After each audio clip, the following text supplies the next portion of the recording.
ایک وظیفہ اور 3 نعمتیں۔ اعوذ باللہ من الشیطان الرجیم، بسم اللہ الرحمن الرحیم۔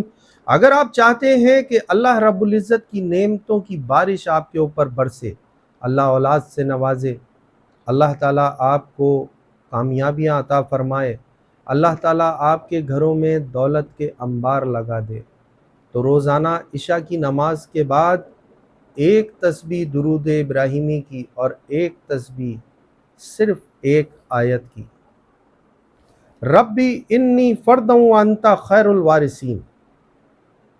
ویسے تو یہ اولاد کے لیے پڑھی جاتی ہے، لیکن یہ نعمت کے لیے، دولت کے لیے اور ہر طرح کی آسانی کے لیے مجرب ترین عمل ہے۔